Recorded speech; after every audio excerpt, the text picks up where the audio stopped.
So you might not think it, but there are actually quite a few key things that you need to make sure you do properly when you're using a spotting scope. So I want to show you some of the key mistakes that people make and how you can properly use a spotting scope during training and during competition to get the most out of it. So that's exactly what I'm going to look at in this video.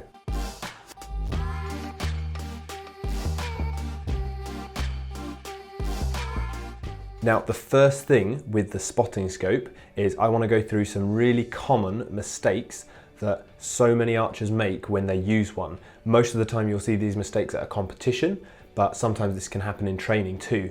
So the first mistake, and this is possibly one of the most common mistakes, is an archer will have the scope in front of them on the shooting line, obviously. They'll be doing their normal shot, they'll shoot their shot, so they'll come up to full draw, shoot their shot, and after they shoot, they'll shoot and then instantly look through the scope. So there'll be a really quick shoot and look through the scope really quickly. And this is probably the most common mistake that people make. And you might not think it's a big deal, but it can be quite damaging to your routine, how you're using, the feedback from your shot and the target, and then how you're focusing onto the next arrow. So I'll talk about that a little bit more later, but that's the first mistake. The second mistake that a lot of archers make is putting the scope in a position that's actually quite hard to get to and can actually be detrimental to your shot. So it might be, for example, that the scope is too far away and they'll have to bend over a huge amount to try and reach the scope to look through it. Or, for example, they might be using someone else's scope so they don't want to move it and the height is wrong. So they might end up bending down further than they have to normally, or they might be struggling to reach the scope.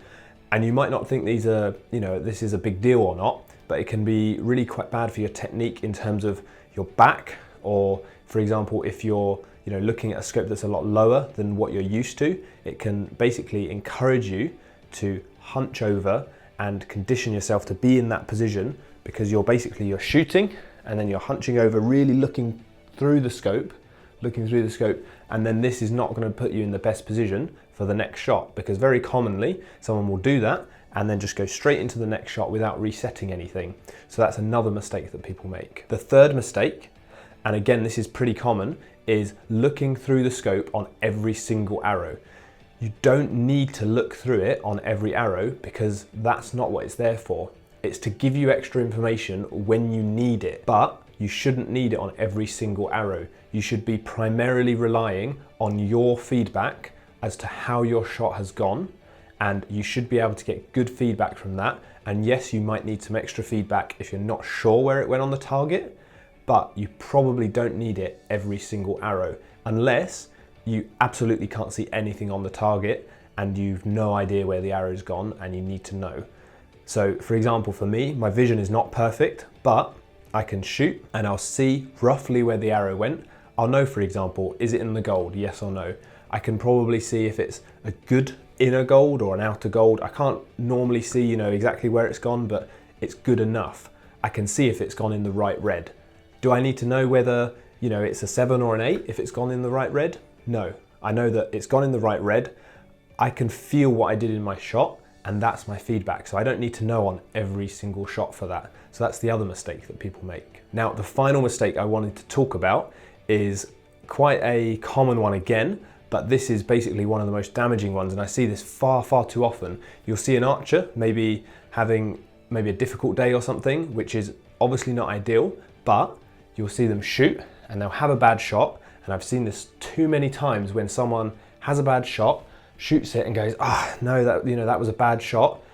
They know it's gone off somewhere they don't like. They've seen it go, I don't know, for example, in the black to the right, and then they know they're kind of getting a bit frustrated about it, and then they give it a couple of seconds, and then they look through the scope still and check, and sure enough, it is there, and that just frustrates them more, because they shoot the shot, it wasn't good, they know it wasn't good, they know it went to the right, they know it went, for example, in the black, and then you check through, and all that does, looking through the scope again, is just re-cementing that in your brain that was, not good, and it's keeping you frustrated in that frame of mind, when it would have been much better to just not look through the scope. You know it wasn't a good shot, you know where it went, you're not going to get any extra information from the scope other than, was it a 3 or a 4? whatever, it doesn't matter. You know where it went and you know it wasn't a great shot. Move on and refocus on the next one. So that's what I see, too often really, is someone doing that. So those are the key mistakes, and I want to talk about how you can use the scope in the best way for you. And for example, if you don't use it on every shot, how often should you use it? If you have to borrow someone's scope, how should you position yourself so you can use it best? Things like that. So that's what I want to talk about. So first of all, you should decide how you're going to use the scope before the competition. So it's not the time at the competition to, just get into some rhythm and just do whatever you feel like with the scope. And, if you think you might need to use it on this arrow, whatever, you need to have a plan as to how you're going to use it. So assuming that the weather is good, it's calm, and it's not raining or anything, it's just calm weather, ideal. How often are you going to use the scope? Are you going to use it on every arrow? Are you going to use it every 2 arrows, every 3 arrows, once per end? How often are you going to use it? Because if you don't set this, then what's going to happen is you'll probably, because of just wanting to know where the arrow's gone exactly each time, whether it's a 10 or a 9 or whatever, you'll probably just end up looking through the scope on every shot. It's what most people end up doing. But you have to train yourself and be, diligent, and make sure that you don't do that by preparing beforehand and saying, okay, I'm going to look through the scope after 3 arrows. That's what I'm going to do. Then, if there's something specific that you're not sure about, you can look through earlier, obviously. For example, if you shoot your second shot and you see it get taken by a gust of wind, it was a good shot, you expected it to go in the middle, but you saw it get taken by a gust of wind to the left. It doesn't mean you can't look through the scope now, check where it was so that you can aim off. It means that under normal conditions, you're going to shoot 3 arrows, look through the scope, and shoot another 3 arrows. And this means that you're not looking through the scope every single time and disrupting your thought process and your reset after each arrow, because that's what you don't want. And that leads on nicely to the point I mentioned before, which was basically when someone shoots and immediately looks through the scope without having thought about the shot that they just did. So the reason this is bad is because what happens is exactly like I said, you won't get any feedback, internal feedback from how the shot was before you're then judging the shot in an outcome way and just basing it off that. And what this does is it basically negates the internal feedback and solely relies on the outcome. So you might do a bad shot internally, it didn't feel good, and you quickly look through the scope and see it was a 10, and what you've done there is you've said to your brain, okay, that's good, that was a 10, but it wasn't actually a good shot. So that's training your brain in the wrong way, and you're not learning from each shot, you're not making sure you're doing the right technique. So before you look through the scope, you have to come up and shoot your shot, obviously. So you come up and shoot your shot, and then don't look through the scope immediately. Make sure in your mind, you're not analyzing in a competition, you're not thinking through every detail, but just get an overall feedback. Was it a good shot? Did it go in the middle? Was it windy? Just 3 simple things like that, for example. It doesn't have to be those 3 things, but you just want to make sure that you have the feedback internally. If in a competition, for example, I'm working on coming into anchor, coming into full draw and really moving around, maybe that is the one thing I check after every shot. So after every shot, I say, okay, was this good? Yes, it was. Did it go in the middle? Yes, it did. Was it windy? Yes, I aimed to the right in the red.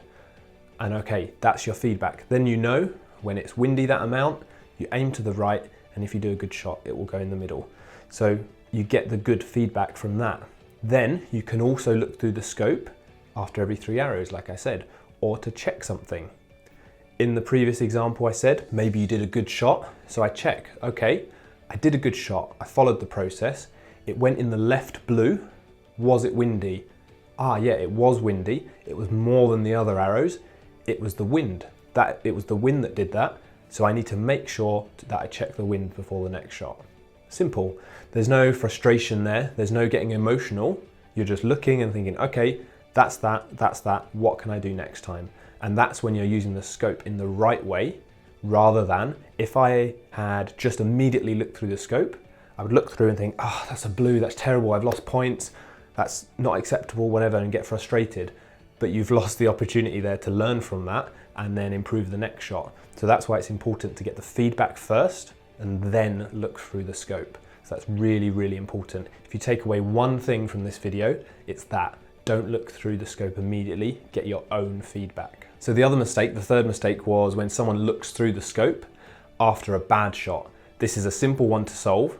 You don't need to look after a bad shot really, unless you're going to get some extra information, but you're really not often going to get that. If you do a bad shot and you see it going way off, reset, get the feedback. Okay, what can I do better next time?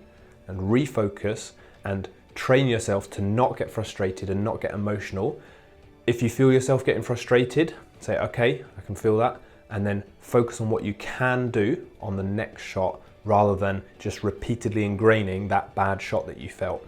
Don't think about, oh, this was terrible, this was really bad, it didn't feel good, it went here, I've lost points. That's not very useful. Just think about, okay, that's gone, that's in the past now, I can't deal with it.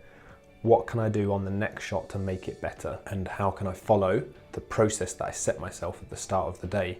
So that is the key thing there.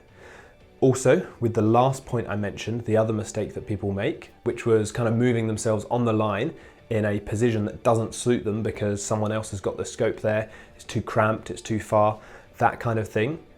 The first thing is always speak to whoever's got the scope.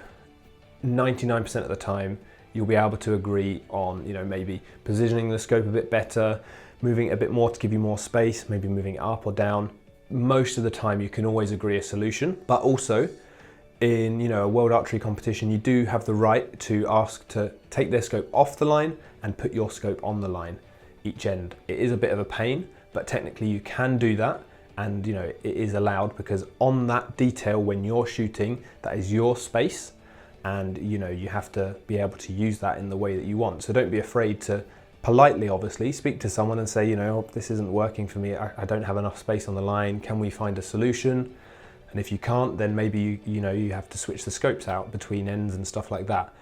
If you're, for instance, shooting with someone that's encroached on your space and the scope legs are over the line and you haven't got enough space to shoot, again, you should have an allocated amount of space. I forget how much it is, I think it was maybe 0.8 meters.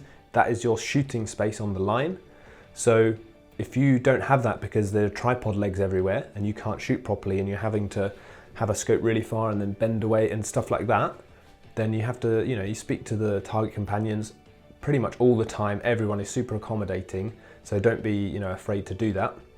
And if you have to, you can speak to a judge and ask them to kind of find a solution with, with the archer, because those are the rules basically for the competition. So don't feel like you have to, if there's a super low scope and you can't use it and it's hurting your back and then making the competition difficult for you, don't think you have to, just do that all day because that's the only solution.